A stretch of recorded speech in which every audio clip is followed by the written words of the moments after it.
baissez la main. Vous allez bien?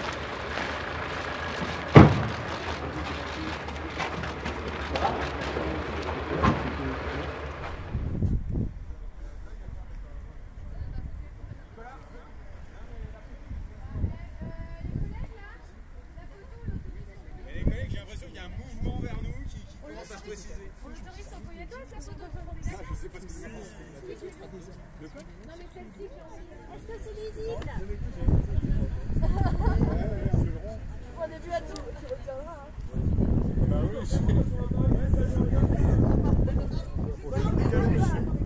on est bien, hein. Vous vous décaler s'il vous plaît. Attendez, attends, je travaille pour le journal moi. Ouais, faut que je descende à sa bière.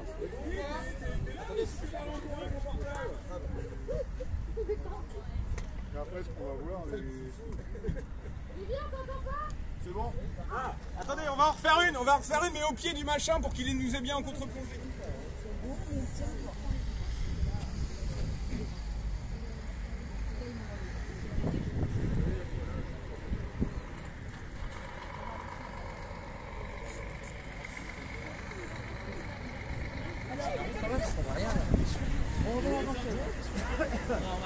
On va rien voir.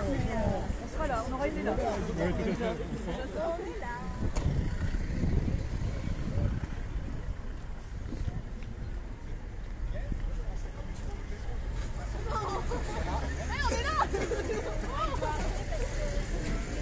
Je prends ça comme une provocation. Ne nous oubliez pas, on est là. Oui, c'est bon.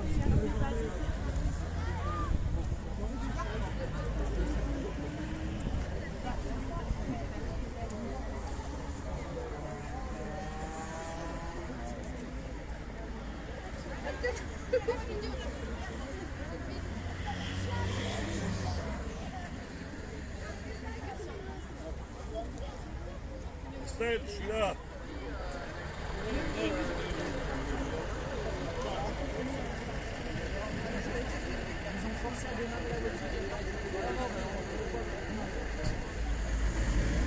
La pollution!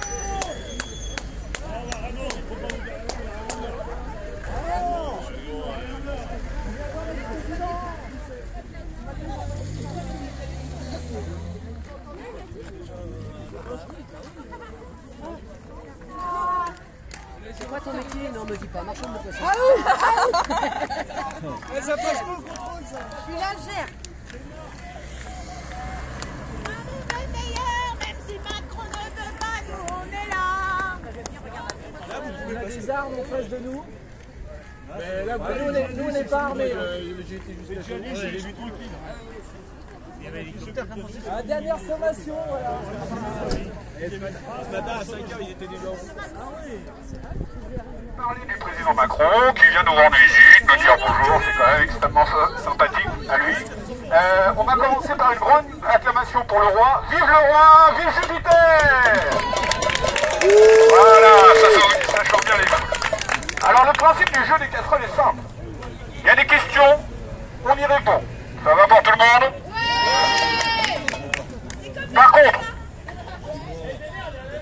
Par contre, comme on est fair play, tout le monde gagne à chaque fois et donc tout le monde tape dans les casseroles, on crie très fort à chaque fois. Alors, on va commencer par une question des plus simples. Première question, vous êtes prêts? Attention, quand vous êtes chômeur, que vous n'avez pas de boulot, qu'est-ce que vous devez faire pour trouver un travail? Traverser la rue, bravo! Putain, c'est quand même pas compliqué de trouver un boulot!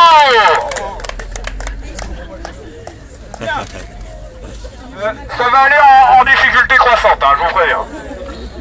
Et puis, je suis désolé, je suis dans l'éducation nationale, il risque d'y avoir des questions un petit peu techniques sur l'éducation nationale. Mais moi j'ai traversé la rue, je me suis fait contrôler 8 fois ce matin quand même. Ah, c'est peut-être un nouveau travail qui vous attend, monsieur, être contrôlé. Mais j'ai toujours pas de boulot, hein. Bien. Lors des élections présidentielles, c'est plus dur, hein. Lors des élections présidentielles de 2017, qui a dit « Je maintiendrai le niveau de vie des retraités » Non, non, non, c'est Jupiter, faut suivre.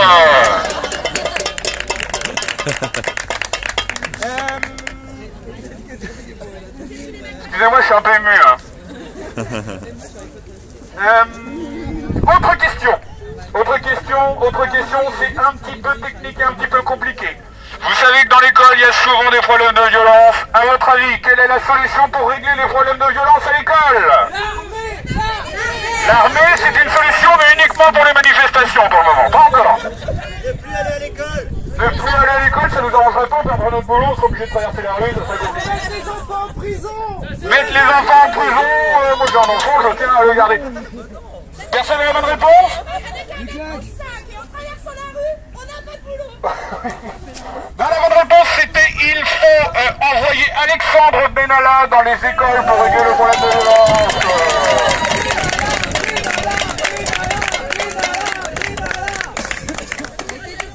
Autre question, elle était dure, j'ai senti, Benalla on peut le mettre à toutes les sauces, c'est pratique. Qu'est-ce qui est recommandé pour un ministre après une dure journée de travail? Une cuite, c'est pas mal, on avance, oui. La boîte de nuit, mais il faut aller plus loin. La vodka et le gros ballon. Alors nous, l'article 1 de la loi Blanquer, c'est un devoir d'exemplarité pour les professeurs. Là, au moins, on peut reculer l'exemplarité, parce que vu que ce que nous donne en exemple les ministres, je pense qu'on a un peu de marge devant nous pour le moment.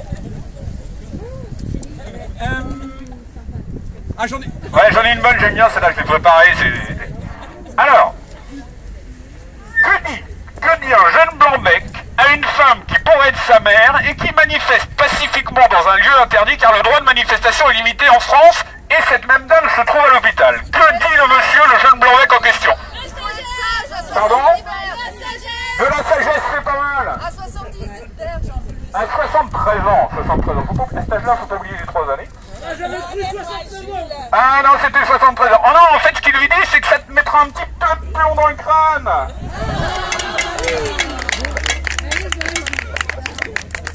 Voilà. Ah oui, j'en ai une autre. J'en ai une autre, elle est bien celle-là. Paris brûle. Paris brûle. Que fait un bon président lorsqu'il y a des manifestations et que Paris brûle? Il s'en va au ski comme le bon peuple. Bien sûr, c'est là.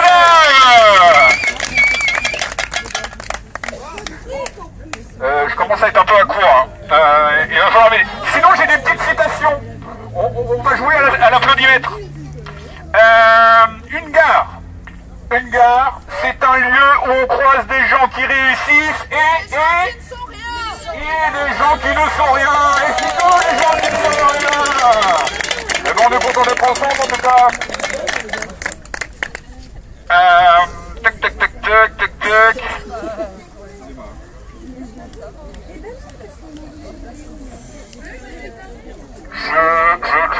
Je tombe à court un peu. Hein. Est-ce que quelqu'un veut prendre le relais? Pardon. Est-ce que quelqu'un veut prendre le relais sur une bonne question? Vous avez une bonne question, madame? C'est pas une question. Et oh là.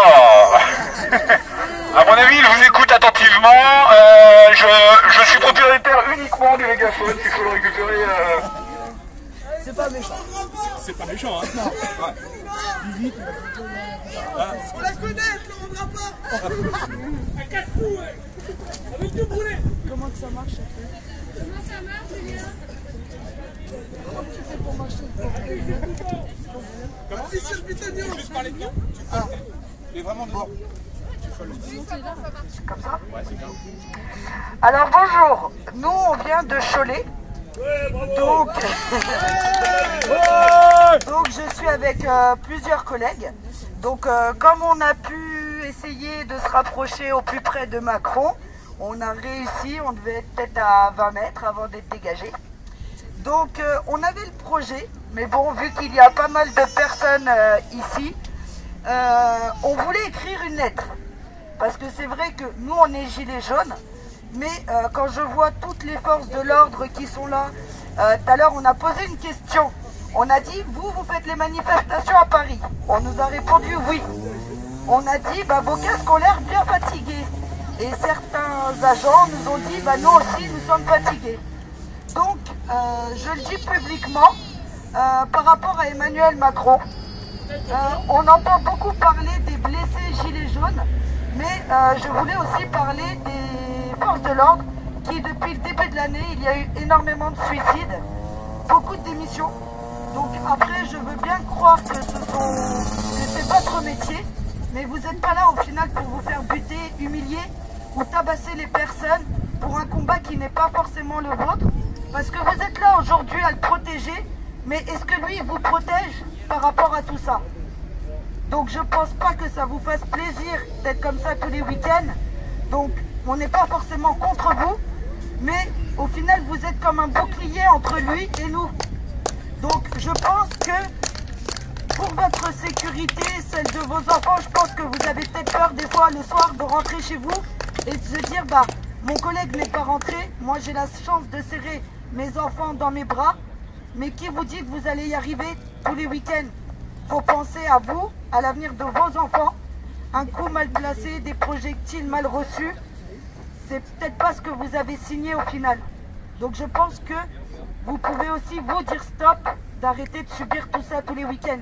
Vous n'êtes pas des monstres, vous n'êtes pas des soldats à 100% à être tabassés comme ça tous les week-ends. Donc voilà, on pense aussi quand même à vous qui êtes obligés d'être envoyés comme ça. Sauf que c'est pas votre place. Voilà. Et la prime de 300 € qu'ils ont jamais eu.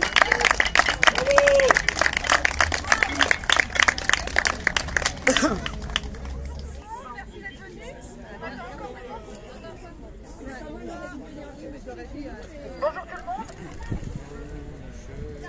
J'allais dire, je peux la mettre dans ce sens-là, mais... Toi, tu te caches. C'est plus aussi clair.